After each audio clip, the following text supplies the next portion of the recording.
We're here on Daf Dalet Amud Beis, and we're up to Tana Debei Rabbi Shmuel. And as I said yesterday, this is in a sense, a bridge that we need to go through in order to get to the main sugya on Daf Hey.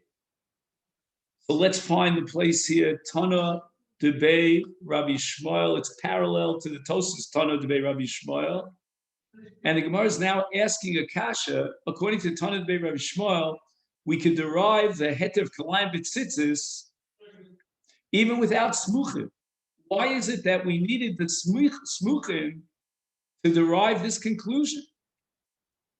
Tana Debei Rabbi Shmuel, the reason why there's a heter of kalayim b'tzitzis is the kasav rachmanet semer upishtim.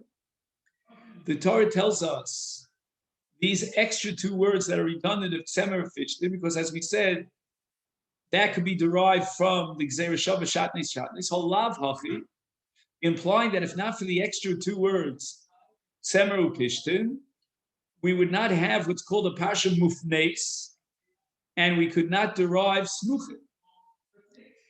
And as a result, if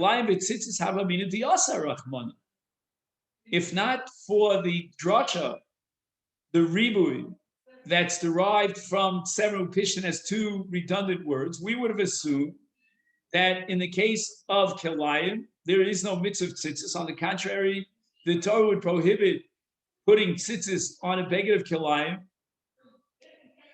And the Gemara now is perturbed, is bothered by this. Vaksiv, it says in a different context, in Parsha Shlach, it says, "V'yasu lahem tzitzis al kanfei bigdeihem," and uletana Debei Rabbi Shmuel, according to this opinion of Tana Debei Rabbi Shmuel, kol abgadim. We had already a brisa yesterday that any beged is tzemer ufishtim, and that, if you recall, we derived from the Parsha of Nigei Begadim.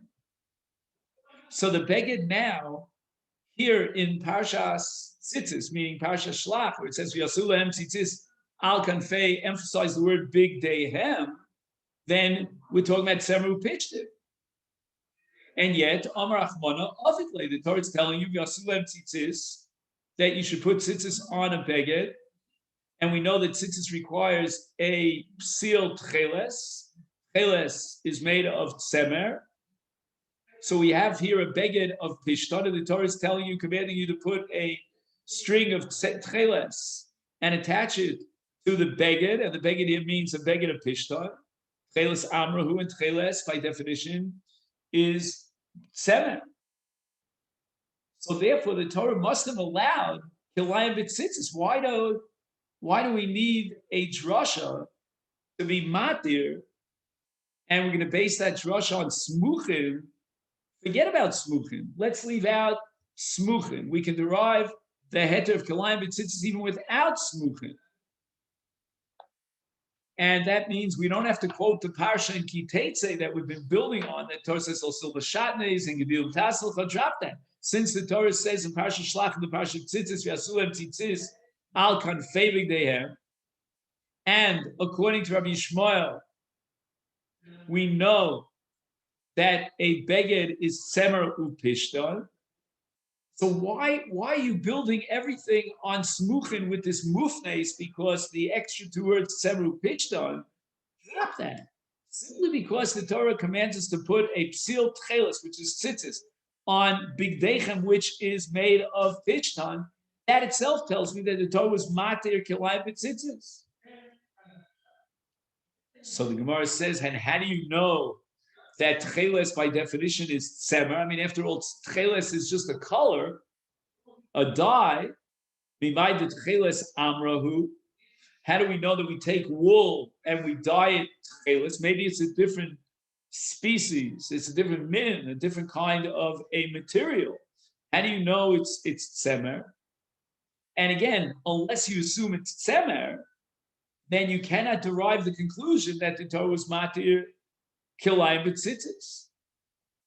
So the Gemara clarifies that how do we know that the Tcheles is Semer? That we're going to borrow from the Parsha of Big Day Kahuna, and specifically from what's called the Michnasayim, because in the Parsha Big Day Kahuna, at the end of Sefer Shmos, it says Michnasei Bad Sheish Mashzar.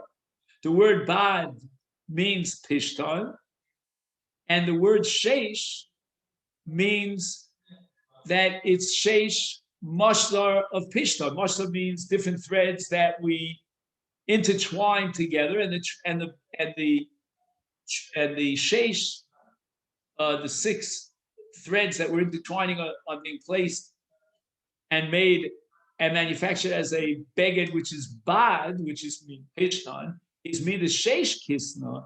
Since we now know that sheish means kisna means pishtan, then tcheles, which is also included in the sheish, also has to be in the Big Day Kahuna. It says tcheles ve'argama v'salah shani v'sheish, and all this is dyed on Amra, which is Tzemerhu, because again, if one of the minim of Sheish is Pishtan, because the Torah says we're talking about Mifnasei Bad, then it means the other minim are not Pishtan, they're made of Tzemer.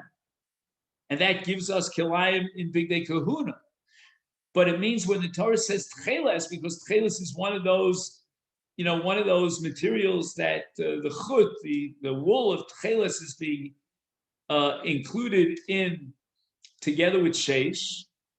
And sheish, we said, is number 1, pishtan, and number 2, it's made of tzemer. So therefore, the tzemer that has to be colored and dyed with tcheles must be made of tzemer. So we're back now to our original kasha, and that is, since Tana Debei Rabbi Shmuel could derive the principle of Kilayim B'tzitzis from V'yasulam Tzitzis HaKafevik Dehem, why then do we need the Smichus HaParshios Itzra?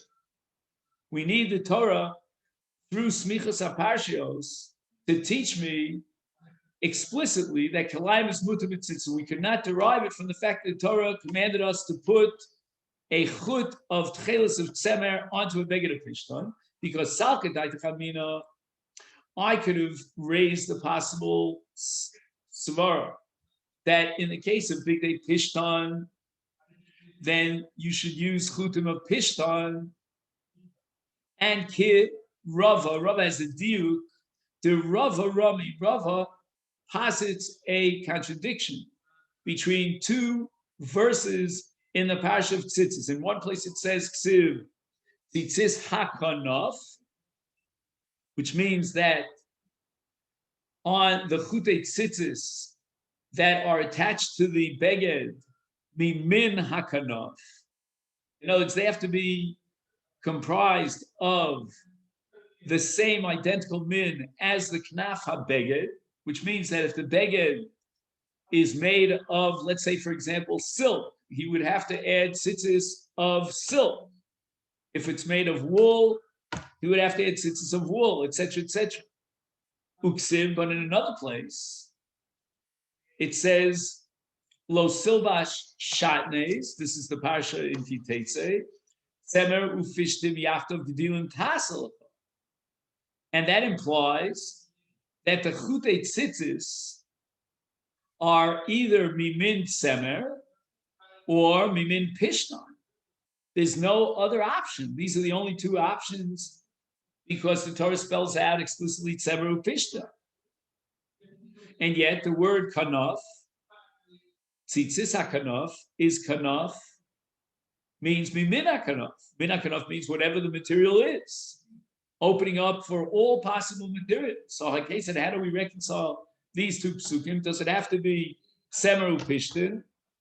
Do the chutim have to be dafka, either wool or linen, or can the chutim be any material that reflects the same material of the beged, of the knaf beged? Says Rava, Semer upishtan, there's a special status to Semer upishtan, meaning if you take threads that are made of either tzemer or pishtan, they have a special status as opposed to other minim.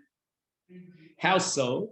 Hotrim bein b'minon ubein shelo b'minon. In other words, if you add a chut of tzemer to a beged, it doesn't matter whether the beged is made of tzemer, that's called minon, or shelo b'minon, let's say the beged is made of silk, of meshi. Whereas if we're using chutim, not of tzemer nor of pishna, but shar minim, then b'minon potrim, shelo b'minon einam potrim. You could only attach chutim of another min, let's say, for example, a meshi, if it's b'minon, if the beged itself is made of meshi.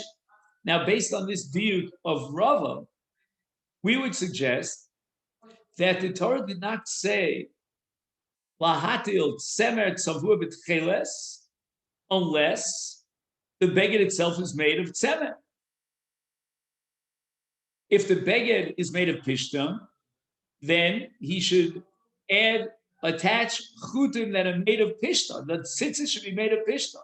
He should not put on wool on a chute tzitzis of wool on a beged of pishtan, because that would make kilayim, and kilayim b'tzitzis is awesome.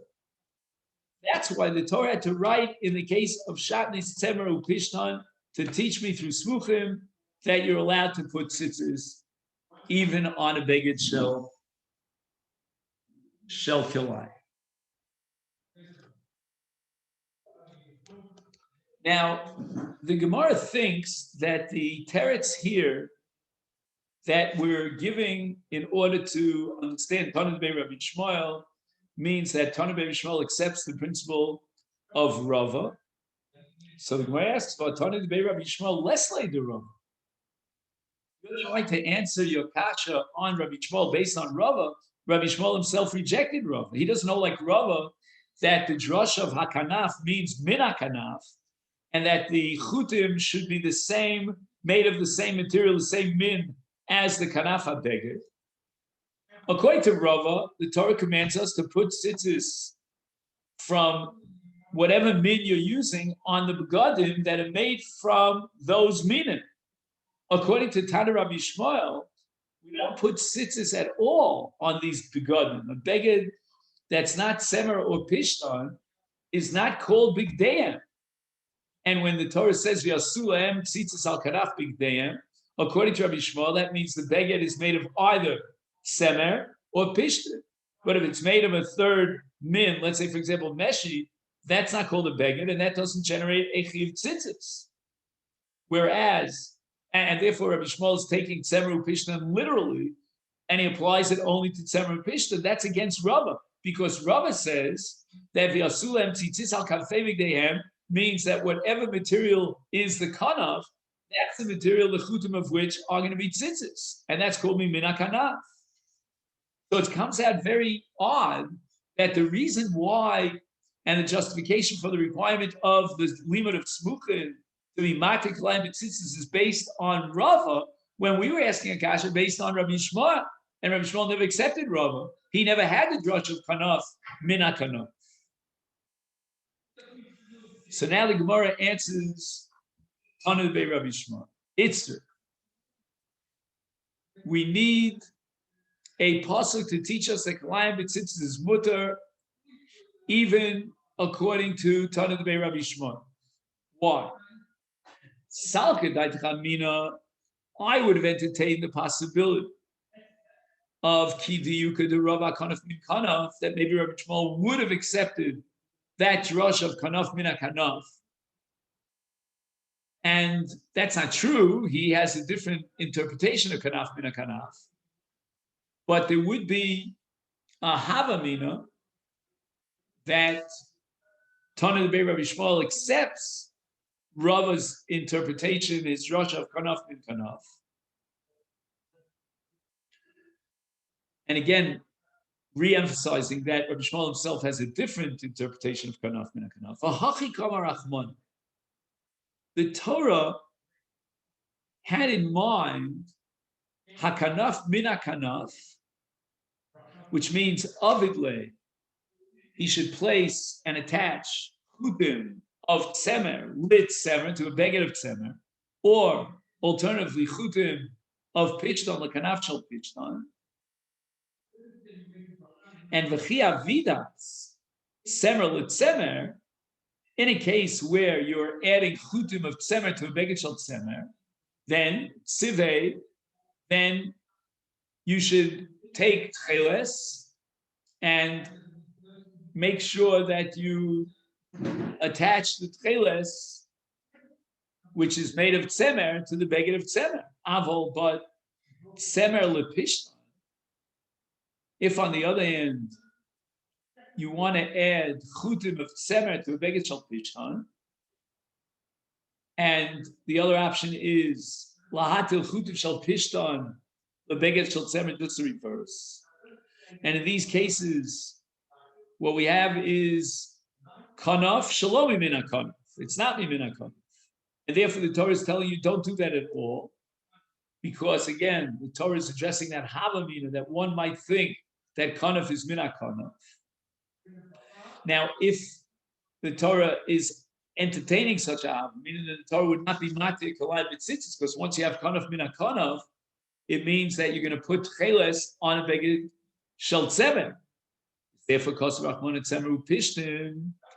in order to teach us that we don't darshan this Rosh of Rava Vakanaf min Kanaf, and we're the Kalayim B'tzitzis, and even though the chutim of Tcheles are made of tzemer, and they are not min kanaf in the case where the beged itself is made of pishtan, nevertheless you're obligated to place that Tcheles onto a beged shel pishtan, and we're matir Kalayim B'tzitzis. Dafilu tzemer lepishtan, or pishtan to tzemer. All this is included in the midst of tzitzis, and it's not mibin kanaf.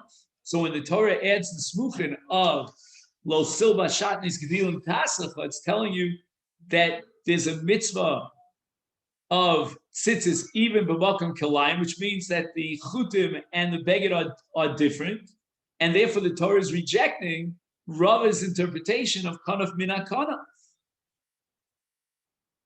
So it's really fascinating. What the Gemara is saying is that, in a sense, this drasha of smuchin is killing two birds with one stone.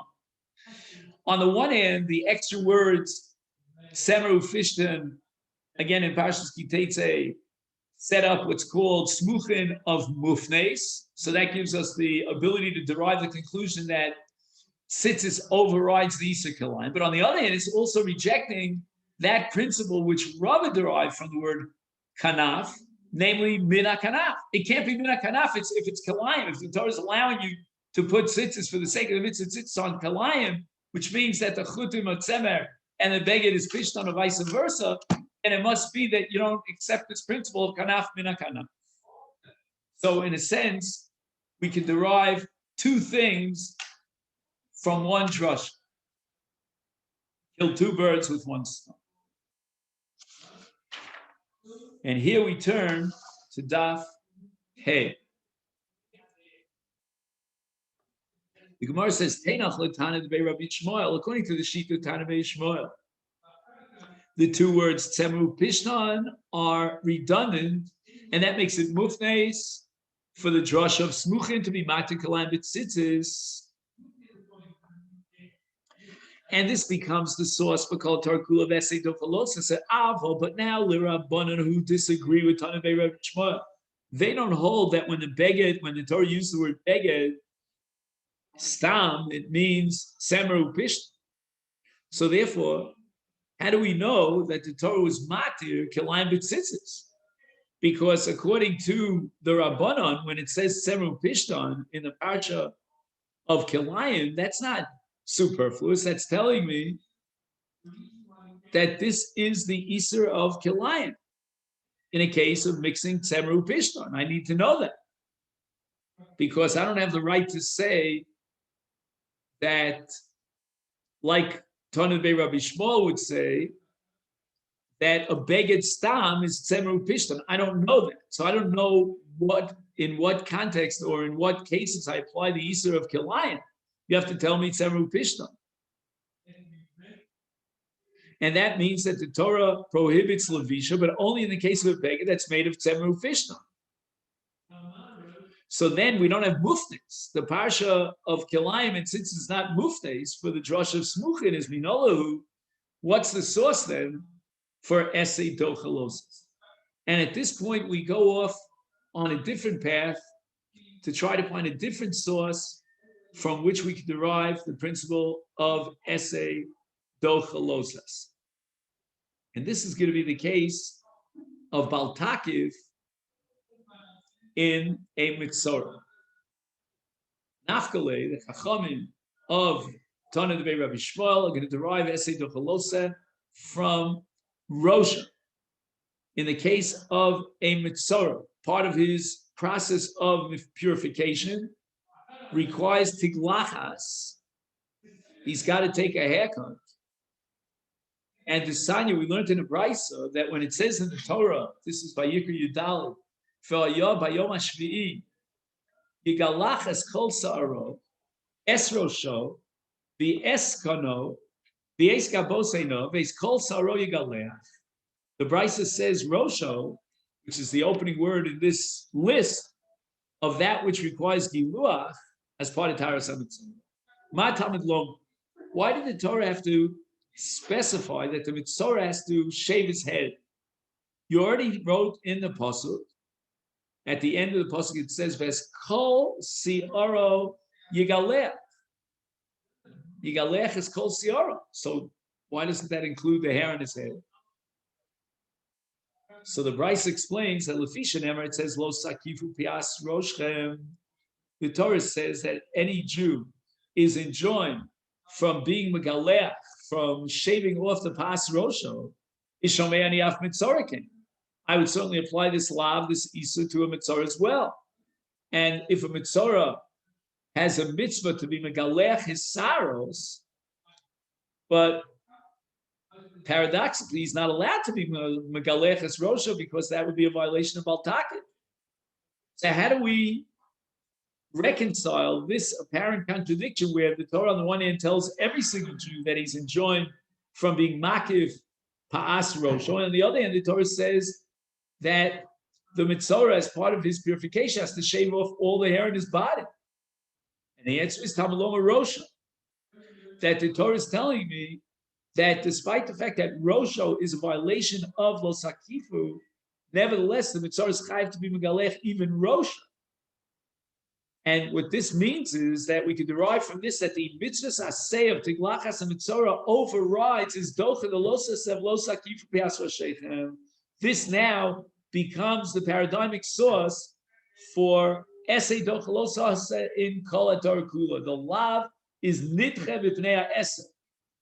And therefore, the Torah had to say in Achos Isha Oleha to teach me that the Esei of Yibum does not override the erva of Achos Isha. So the Gemara explains, because Savar Aitana and the Tana of this price that we just learned holds that Hakofas Hapeos, together with Hakofas called Rosho, Shma Hakofa. In other words, the question is whether Hakofa means that you take off a certain strip, but the rest of the hair remains, or even if you make yourself a baldy and you take off all the hair of your head, that's also considered Hakofas Isa. It's included in the lav of Baal Taki. And we're not going to suggest an alternative that the Torah, when it prohibits giluach, it's only pa'eson, his peos, when he leaves the rest of his hair. But if he shaves off all the head of his hair, every last hair, that's not called hakafa. Now, according to this Tana, when he shaves off all the hair on his head, that's called hakafa. Therefore, the Torah had to say, according to the sheet of this Tana, that a Mitzorah is allowed to be megalech every last hair on his head, even though it entails what normally would be a violation of Baltakiv, but he's allowed to do it because of Esei Dochalosas. Now, if you would hold that Hakofas Kol Rosh Lav Shmei Hakof, it's not a violation when he shaves all his hair, then the Torah doesn't violate the Yisur Hakofa when he fulfills his mitzvah within the context of Paras HaMitzorah of Yigaleach Rosh Sar, let's call Sar. So now he asks the following kash. You're going to derive from Hakofas Rosh Mitzorah that Esei Dochalose Ikal Mifrachai V'Pircha Nakavachomer Mal Lav De Hakofa Shekain Lav She'eno Shavim Bakol. What does that mean? That the Lav Hakof is a Lav She'eno Shavim Bakol? Who's excluded amongst all the Jews from the Isur Hakofa? And the answer is, let's give credit to the women folk. Because there's no Isur on women of Baltakiv, and this is a Mishnah Masechet Yevamot. And the Mishnah says that Baltakiv is one of three exceptions to the rule that women are included in every lotus. There are three exceptions: Baltakiv, Baltashchis, and Baltitami Lamesim. In all those three cases, the women are exempt.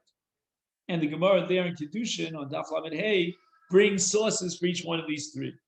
Bottom line is that Hakofa is a Lav She'enu Shavim Bakol. It only applies to the male members of Klal Yisrael, not to the female members. And that means that this lotas of Baltakif is kal. It's relatively lightweight. And therefore, you can be docha this lav with an essay.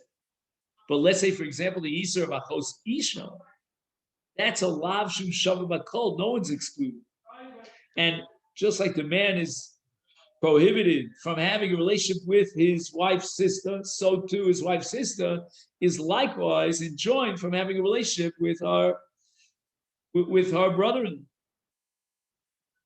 Therefore, if the lav of Achos Isha applies to both him and her, that makes it into a regular lav. How do you know that even a regular lav could be overridden by an essay? To the point to which you need Oleha to teach you that the lav of Achos Isha is not overridden by the mitzvahs aseh of Yibum. So bottom line, the Gemara completely disqualifies the drasha, the source for Esei Dochales of Hakofa, because Hakofa is a lav she'enu shavim bakol. And now we go to another dimension of the parsha of Taras HaMitzorah to derive the conclusion of Esei Dochalos Eseh, Ela Asya Mizkana. Now, the process of Taras HaMitzorah requires not one tiglachas, but two. And we have a brisa that we have to study here. The Sanya, the Torah says, and we read this pasuk earlier, let's just review it. Vayah b'yom hashvi'i, yigalach es kol b'saro, es rosho v'sikno, es kano v'eskabos ino v'es kol saro yigaleach. And the brisa says, Zekano matam lom. Why did the Torah have to specify the beard? I mean, after all, it says yigaleach es kol b'saro. L'fi shenemar, since it says by kohanim upa'as kohanim lo yigalechu. Shomani af kohen mitzorah came. So if the mitzorah happens to be a kohen, and a kohen has a specific lav of piyas, the kohanim lo yigalechu, and therefore the kohen is also to be megalech his zakon. Talmud Lomar Zakano, that even in the case of a kohen mitzorah, he has to be megalech even his zakon, even though the Torah says that a kohen is enjoined from ha'as zakon lo yigalech, but a kohen mitzorah will be megalech all his seir, even zakano, And once again, we're applying the principle of Esei Tocha Lo Saseh.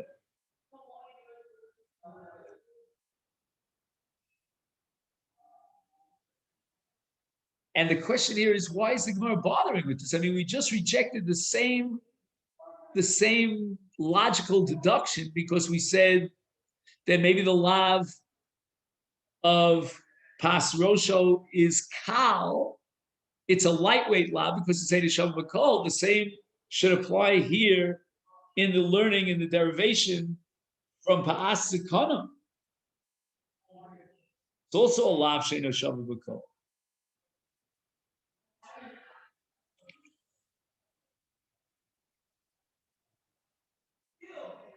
So the answer is in Eino Inyan the lav She'eno Shav B'Kol Tneu L'Inyan the lav Shav B'Kol. From Rosho, we already derived the conclusion of Esei Docha Losas She'eno Shav B'Kol. Why would the Torah have to repeat that this mitzvah Aseh of Taras HaMitzorah overrides the Zakan Rosho? Because Zakan Rosho is another case of Lav She'eno Shav B'Kol, and therefore becomes totally superfluous, and we apply the principle of Eno In.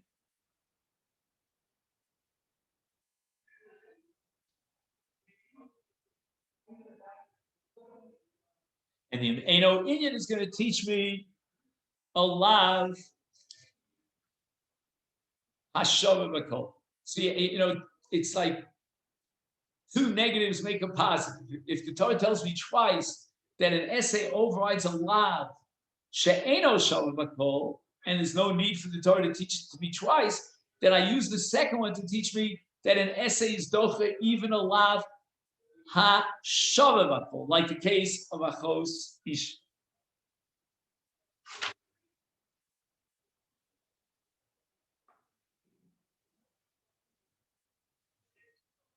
Okay, now let's see if we can take a second.